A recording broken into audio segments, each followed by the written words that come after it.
Thank you, everyone. Today's topic for the panel discussion is about the disruptive impact of AI and Fintech on the economy. We have 3 panelists that are joining us, and I'll start by introducing them. Professor Uwe Wystup, Managing Director at MathFinance, based in Frankfurt and Singapore. Professor. Second one, right? Next, we have Mr. Avramis Despotis, founder and CEO of Tradepedia. Mr. Avramis. And last but not least, Dr. Tom James, CEO and CIO and co-founder, Trade Flow Funds. Okay.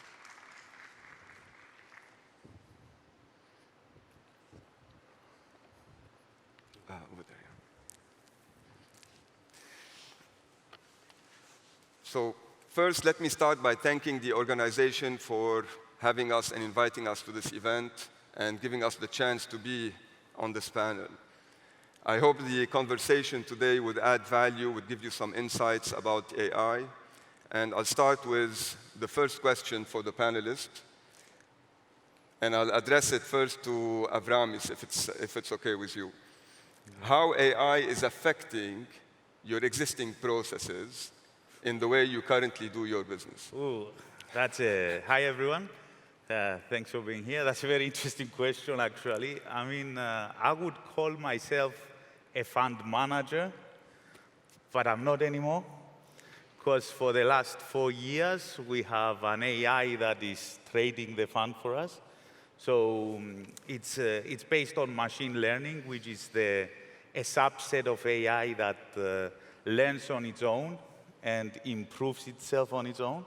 So basically, we trained the algorithm something like 5 years ago, and it's been running and improving itself ever since.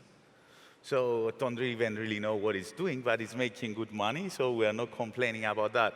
So this is how AI has disrupted my work. Yes, I don't trade anymore. This is why I teach. And of course, AI is disrupting almost everything, right?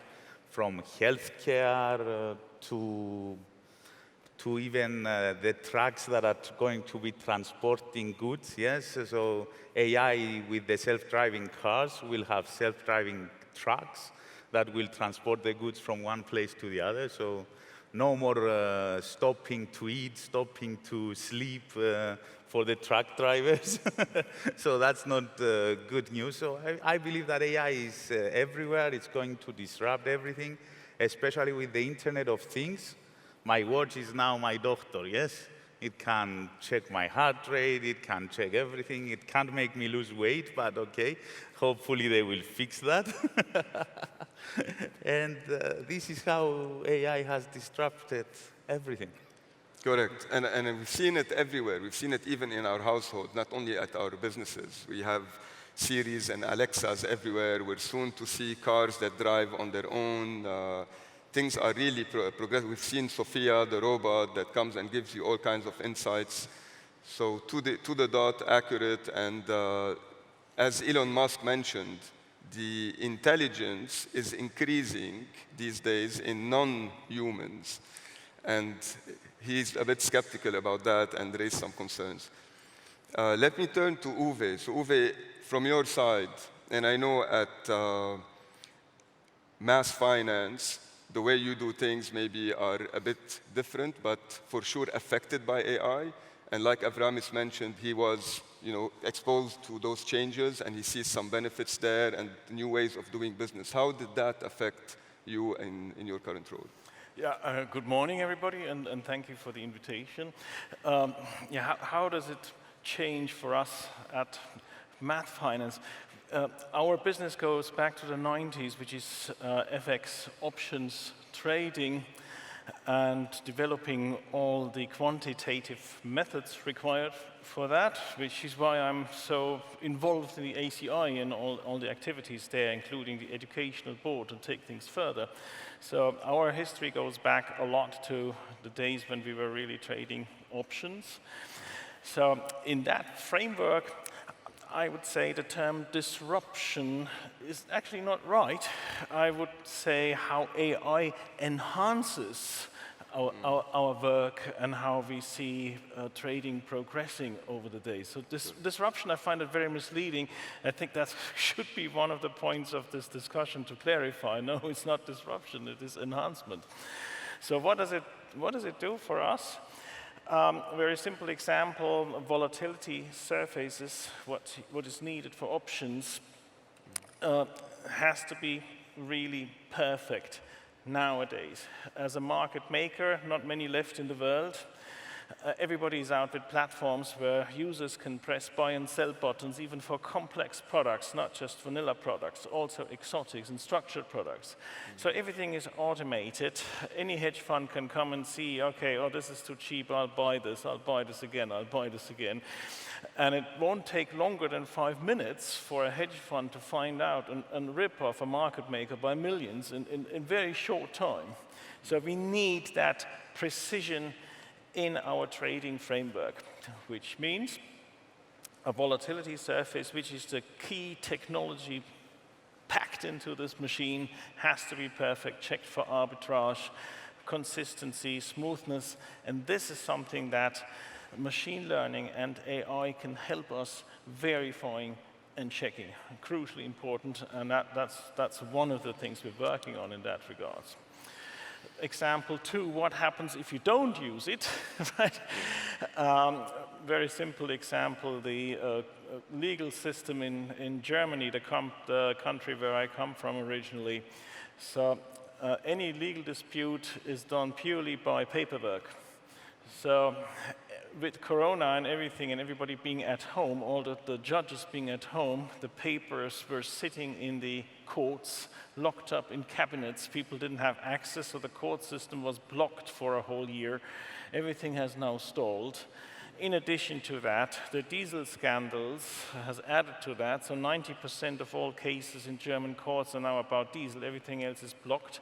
So all of these could be a lot easier, less disrupted, if I may say, if this was streamlined and blockchained and everybody could access it and process it. Right now, I have to send a folder of paper, which is like a whole carton, back to a court in another town for the judge to fill in one page and then send it back. So this process, literally physically send it back, this process takes about 6 weeks. It's completely ridiculous. So this is what happens if we don't use modern technology. So there's still scope to progress. So we see this everywhere, and we use it to our benefit and the benefit of our users and clients, and we'd like to do more in various fields. Excellent. Yeah. Thanks you, Professor Uwe. So let me answer Please this. go ahead. I'm very happy to be retired, so definitely I love AIs, yes? I finally have a robot that is trading for me and I don't have to do everything, right. So yes, definitely amazing. Good. So, Dr. Tohme, if I turn to you and maybe we can hear your insights on that same topic. Thank you very much, yes. No, but leading on from Uwe's comments there, I mean, it's definitely, I also don't like the word disruptive. Certainly, I think I prefer the word enabling. I know people get worried about artificial intelligence and people losing jobs, but certainly my company, TradeFlow, we wouldn't exist without AI.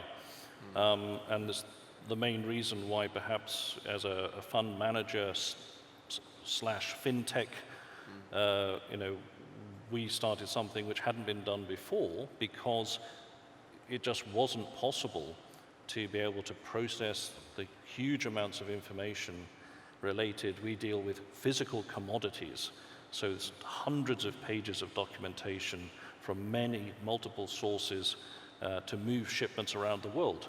And before, we probably would have had 200-300 people, and it still wouldn't work, you know, to do things in a timely fashion. So like your experience with the financial markets, being able to look at multiple scenarios in a short space of time, you know, we're able to actually extract the data, first digitize data, so scan unfortunately, lots of paper still around in the world. Some stuff is digitized, but scan information, whether it's a PDF or a piece of paper, get the information and crunch it and be able to make decisions in a timely way. It just wouldn't be humanly possible to do that on a large scale. So AI is definitely enabling new opportunities and new jobs already. 100%, and I agree with that. Efficiencies are definitely accelerated and improved in all our businesses' day-to-day activities. There might be a downside to this where we might see some redundancies because of technology and the AI benefits, but again, when it creates other opportunities, I believe, for people to work in the AI space as well. So there's compensation in some way. All right, if I may move to the next topic, and I'm going to touch upon the Fintech space. And by that, I'll start with you, maybe again, Avramis. How is the Fintech reshaping the financial products? I mean, the banks are in trouble, let's put it this way. Yes, because of Fintech, we now have crowdfunding, yes, which is peer-to-peer lending. So a clear competitor to the existing banks, right? So digital banks, you can open an account on your mobile without even visiting a branch, right? So you don't need to go to a bank anymore. It's, what's happening is amazing. And actually, Sterling, which is a digital bank in the UK, has been voted the best British bank for the last 3 years, right? Yeah. So how is it disrupting? Also, we have trade finance, right? It's definitely disrupting the trade finance in a very good way. Because it's enabling trade finance for sure because of the cumbersome and all these papers that, Tom, I'm sure you will speak about it in much more detail than me. So I'm going to stay in my realm. So yes, I love the fact that now I can do everything from my mobile, pay from my mobile, transfer money from my mobile, open new accounts from my mobile. I don't have to visit people. Of course, we also have the side that is good for the banks, that it's helping them on the customer service. We have chatbots now, like Eva from Emirates NVD, that sometimes she understands me, sometimes she doesn't. But we are getting there. It's very helpful. So this is going to help the customer service of the banks to decrease the necessary time needed. So you speak to the bot, and then it directs you to the appropriate person to finish it, right? So I think it's everywhere, and definitely in my field, which is fund management and stocks and forex trading, it has already disrupted it, yes? 85% of trading is now done by algorithms, okay? I mean, the deterministic simple algorithms that existed, which are now moving into AI. So it's already here. And we have to see what's going to happen. But do you think that in the future, the trading, the technical analysis, the identification of specific market trends, etc., would be completely managed by AI and robotics and Well, I mean, as many of the people that are here know me, I do teach technical analysis, yes? And creating a robot has always been my dream. And we have achieved it a few years back, as I told you before.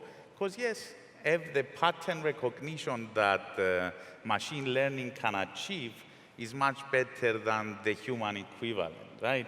So the guys in the treasuries, the robots are probably coming for our jobs. I mean, they took mine already, but I'm happy. So yes, definitely we have this big disruption with Fintech, and the banks need to adapt. Otherwise, they are going to get in trouble. True, true. I'll turn, since we mentioned the supply chain, I'll turn to you, Dr. Tohme. So from your side, like how do you see Fintech impacting the current processes? It has impacted. I mean, you know, we enable trade for SME firms who they can't get enough borrowing or any lending given the size of their transactions. So when we started looking at the traditional processes of trade finance at the very beginning, of the creating the trade and getting the trade done, there are some steps which we could actually cut out. When you digitize and implement AI systems,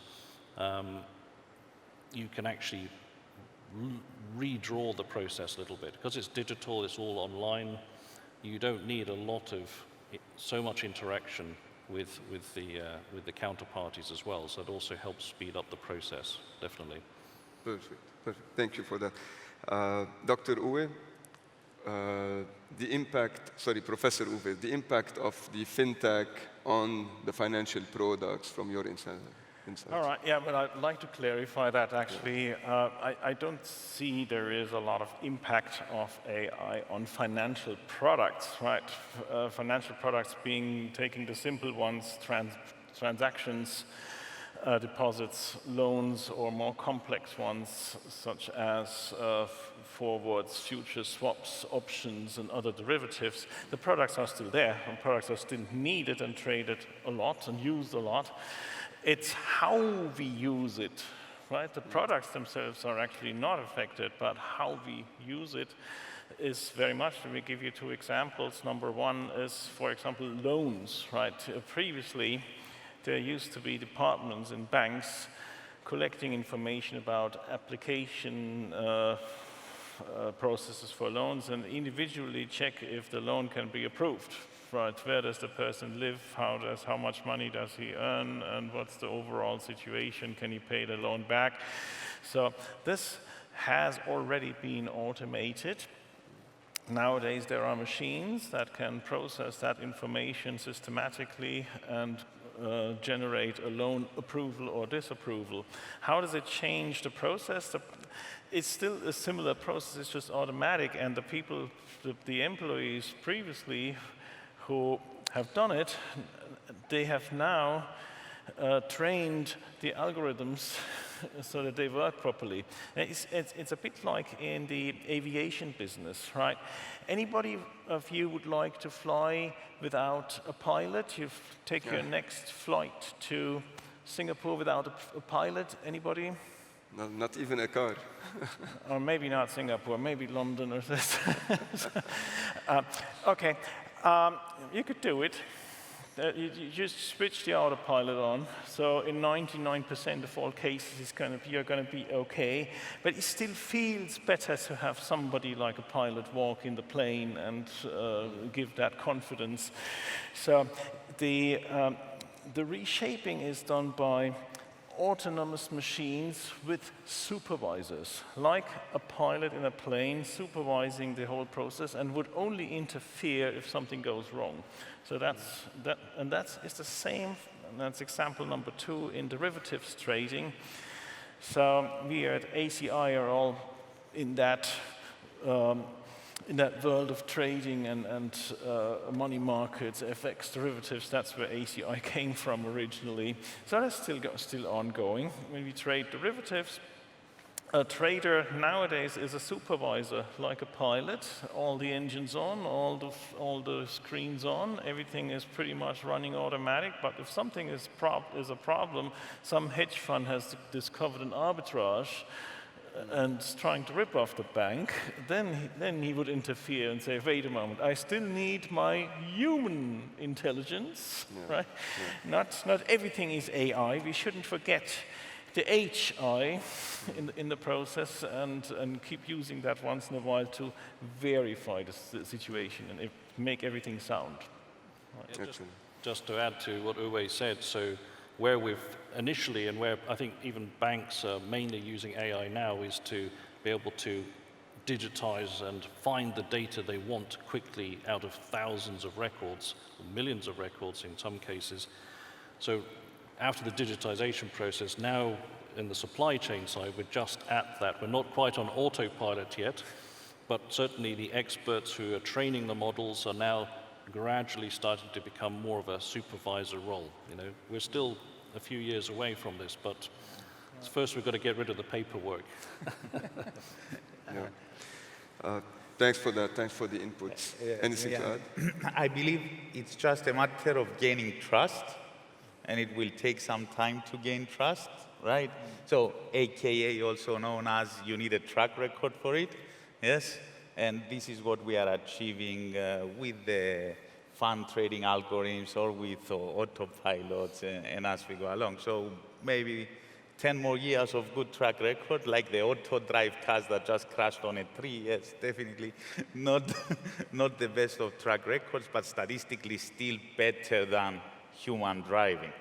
So it just takes time for people to accept the AI. Correct.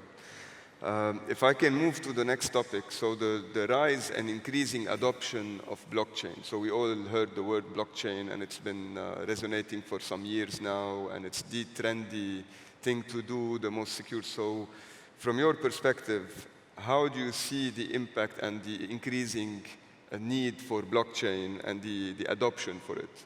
If I may start again with you, Mr. Avramis. Okay.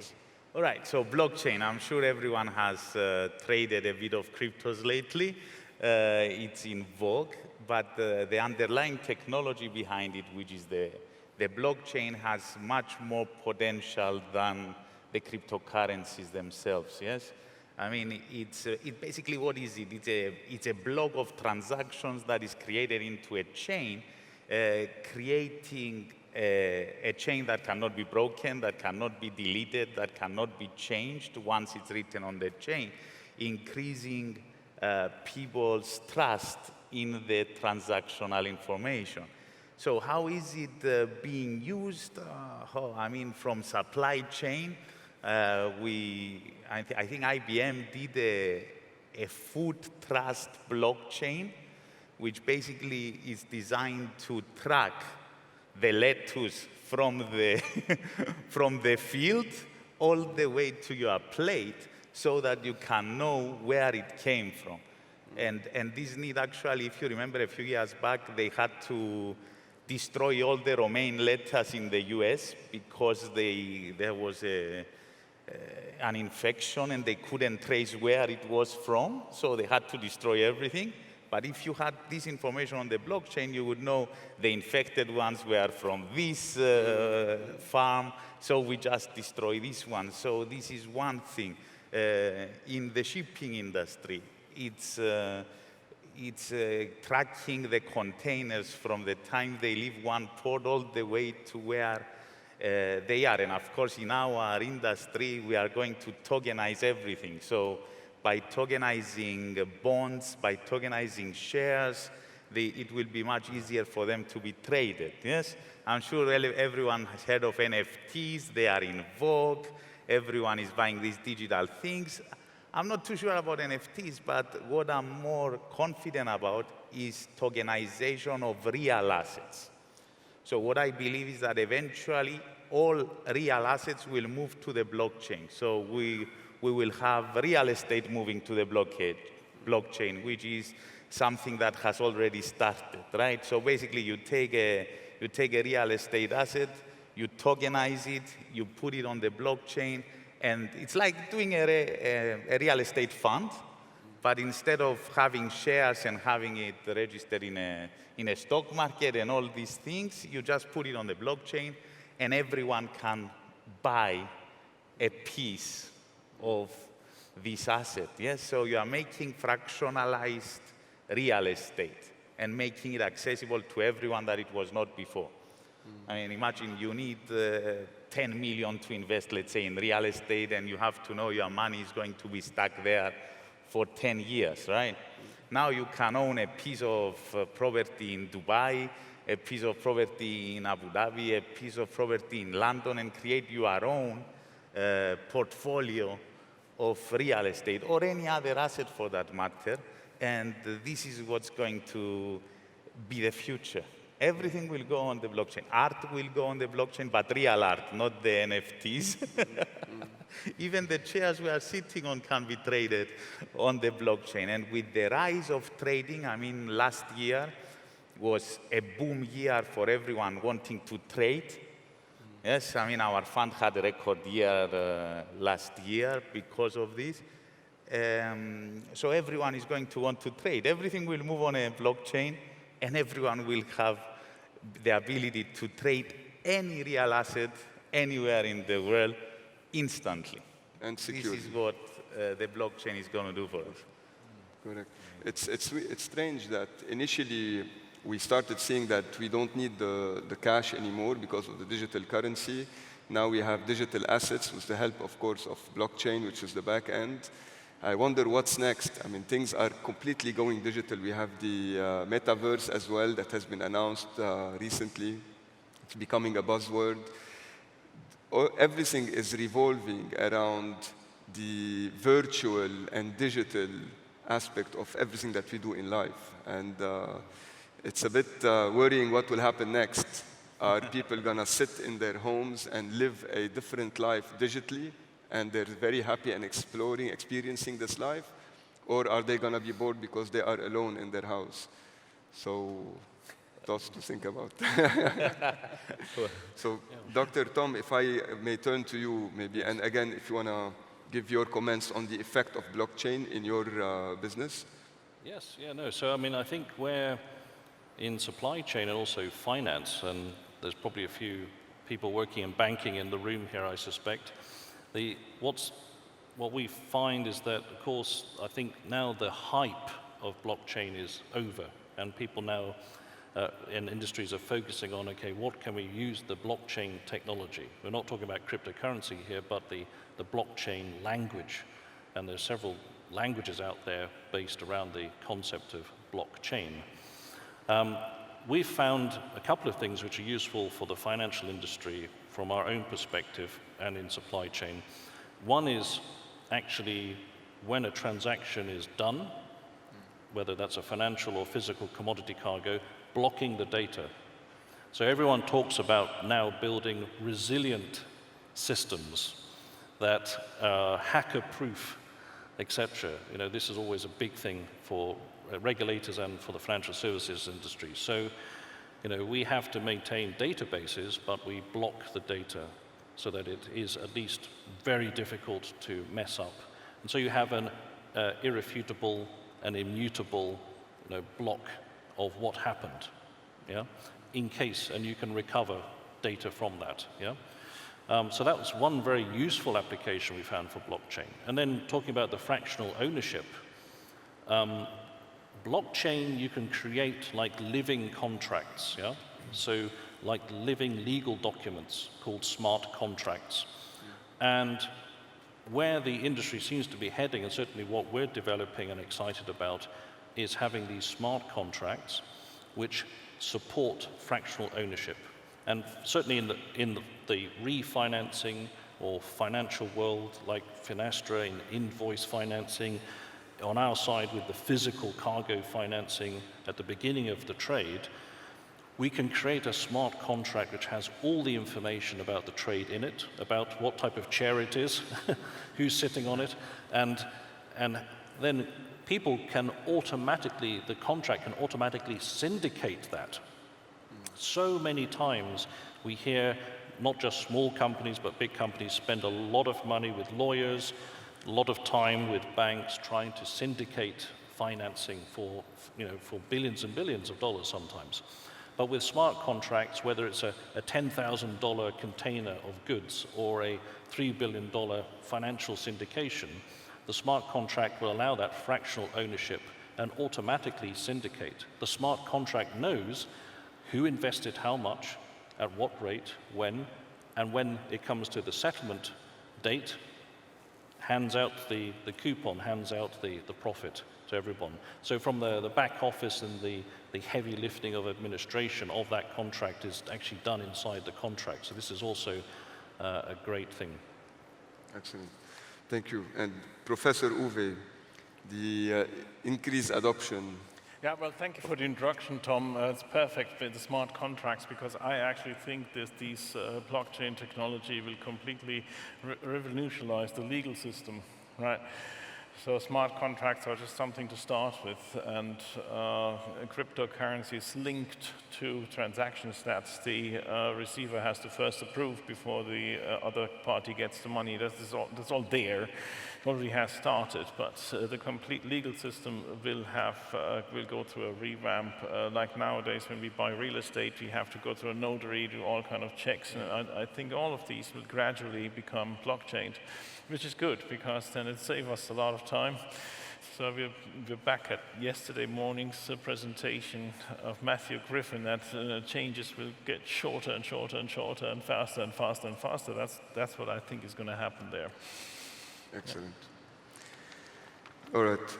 If I may also give, I think we have a couple of minutes, so if I may ask maybe if anyone can give an outlook on how you see the region over here looking at fintech or artificial intelligence and any kind of initiatives that they have done across the Middle Eastern region.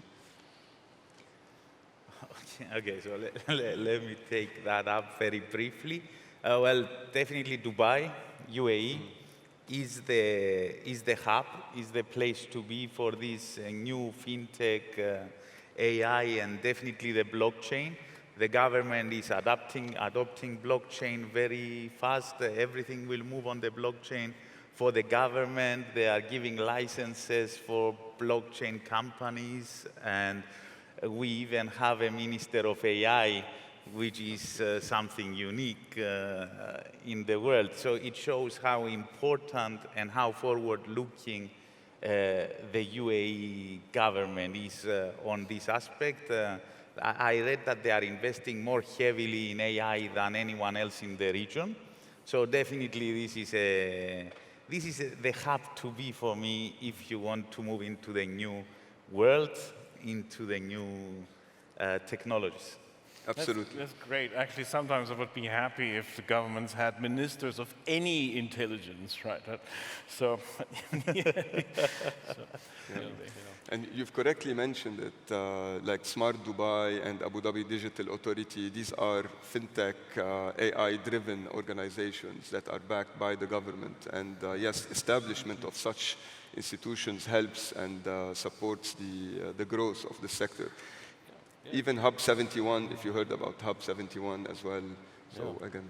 No, and also, I mean, I know Uwe, we're both in and out of Singapore, but visiting UAE now, meeting up with some of the financial centers, it's encouraging to see how many in the region, not just the UAE, are signing agreements at a regulatory level, government-to-government level with Singapore and other countries, so that, fintechs can actually come to the UAE or come to the Middle East and have a safe ecosystem, a sort of regulatory sandbox as well to test out, sometimes adapt fintech so that it's also Sharia compliant and it becomes an Islamic product, which is useful in the region. So it seems to be heading in the right direction. That's good. Absolutely. We can do even more. I mean, it's great that we find a really business-friendly environment here. I also love it here. But going back to a couple of years and looking for other examples of successful models. I'm a part-time academic, right? You called me professor, so thank you very much. It's not incorrect, and maybe I'm the only professor in the audience here because we're all traders. So I founded MathFinance, the company with the subtitle, The Link Between Investment Banking and Academic Research in Mathematical Finance. And that is something that drives me because I've seen these models being successfully applied. I learned it in the US, actually. When I studied at Carnegie Mellon, I found out there was a constant link between the traders in New York and the university there. And that works because there are many things academics research on, and they only think about, like, when can I publish the next paper? Right? And so many practitioners may not know what has already been solved and invented. And on the other side, many practitioners are out there meeting at conferences here. We don't know what the academics have already done. The academics have no clue to what scope their findings can actually be applied. So the idea is to bring all these people together. Right, we've seen now a lot of universities here, like local ones and branches from other countries' universities here. I think it would be crucially important to bring these people together and not have like the academics meet on one show and the traders meet in another show like this and not interact. And that interaction is important. I've seen it successfully used in America, in the US. I've done the same thing in Frankfurt to bring the bankers together with the researchers, running a conference with exactly this philosophy every year. And this can be done here as well. I think it'll be very successful and help everybody to move ahead even more successfully and faster. Great. Any closing remarks, Avramis, Dr. Tohme? I mean, the main thing, I guess, is sort of looking into the future. What excites us about AI and its positive impact on things is, I think predictive analytics is the term that's used. So, we're having to manage risk. I think most of us here in our jobs, we're, risk management in some way, shape or form. And in the past, of course, a risk manager was looking at historical data, and trying to manage stuff and trying to look for patterns and stuff like this. The AI, as Uwe mentioned, is great at very quickly looking and finding patterns and probably even very, very small patterns which we might not naturally see, very easily as a human being all the time. And then looking forward at, I call it real-time risk management. So actually preventing the problem happening in the first place, not dealing with the problem when it's happened. And that's the predictive analytics, and that's linking the systems into the real world. Weather patterns, shipping movements, logistics, the IoT devices you mentioned, etc. So you can actually say, hey, this is not looking good. You might want to do something, and then that's when the human interface, the human being comes in to try to do something. Absolutely. Avramis? Well, I mean, definitely, as the gentleman said, and we all agree, I mean, AI and blockchain, they are here and they seem to be the future. The only problem that we are going to face on the adoption is definitely regulation. So regulation and governance is the two main problems that we are facing in this new frontier. But I mean, like we had the internet in the 90s and no one believed in it at the beginning, and then it's everything. Now we have the Internet of Things, we have AI, we have blockchain. And I think what I like about being here in the UAE is the way the government is supporting all these new ideas and these new ventures. Correct. And we've seen it in the region as well, in Saudi, in Bahrain, in other countries where, the support, the regulations, the opening up of the adoption of such regulations are also accelerating. I think we're almost out of time. I just want to open up for a couple of minutes in case there are any questions from the audience for the panelists.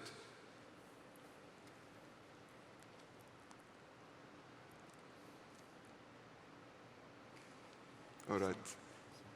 Please, yes.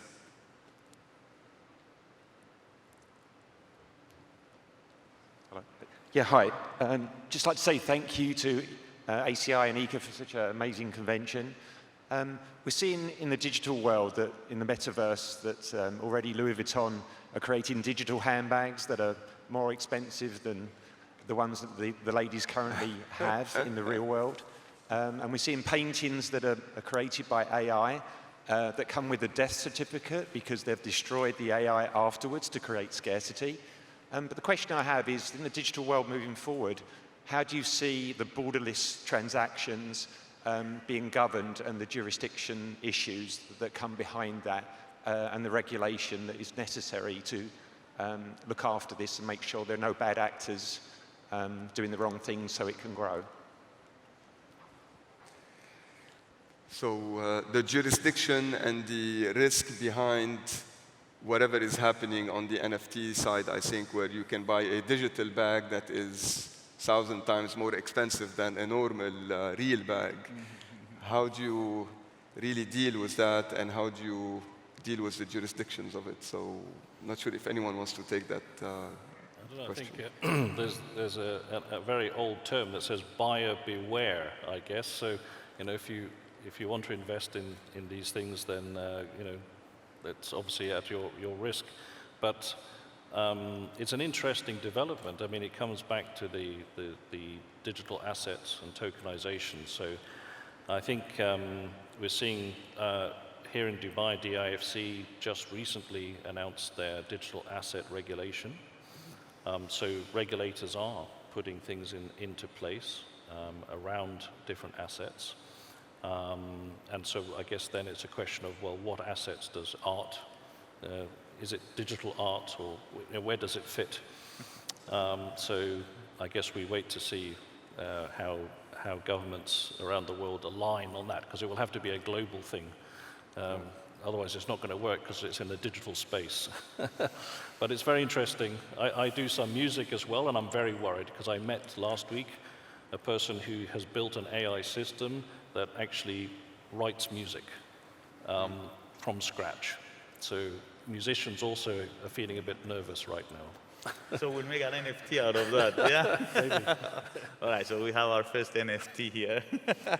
I actually don't think it's going to be that easy. I mean, we haven't, when you look at the world, we haven't even been able to agree on a common power plug, right? So, and governments are, when you look at digital assets, they've now realized, okay, let's not fight the drug, let's do our own drugs and make money from it, right? But I don't foresee that this will be all happening on an internationally identical legal ground. So I rather see that the users will try to circumvent various jurisdictions and take advantage from that, as it is with tax and everything else. Yeah. I mean, there needs to be regulation, but good regulation. I think that before the NFT, I do know someone who managed to create some tokens and raised money, which actually helped museums buy paintings and preserve them at auction. So, the technology can be used very well also for allowing people to put a little bit of money in to also preserve art and things like this as well. So we have to be careful to have some balance. Yeah. I mean, like it or not, it's the wild, wild west, yes? Okay, so there's going to be fraud, there's going to be money lost, there's going to be a lot of these things as long as regulation doesn't really exist about it, yes? So the only thing people can do is definitely education, learn before they invest in whatever they are investing. And, well, let's just do basic ABC of portfolio management, not put all their eggs in one basket, and only invest money that they can afford to lose in such instruments that are in the realm of we don't know what. Exactly. All right. I hope we addressed your question. It is a bit vague these days, of course, but I think as Dr. Tom mentioned, we're converging and we're almost there, so things are progressing and we're reaching out a kind of a clear way of dealing with such new methods of buying and selling digital stuff. Any further question from the audience?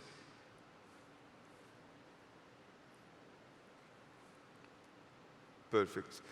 So with that, since we're out of time and they're signaling to me that we have to close it, I think Dr. Tom, Avramis, Professor Uwe, thank you so much for coming. Thanks for all the inputs. Maybe a round of applause for the panelists. Thank you. Thank you. Thank you. Thank you so much. Thank you, everyone.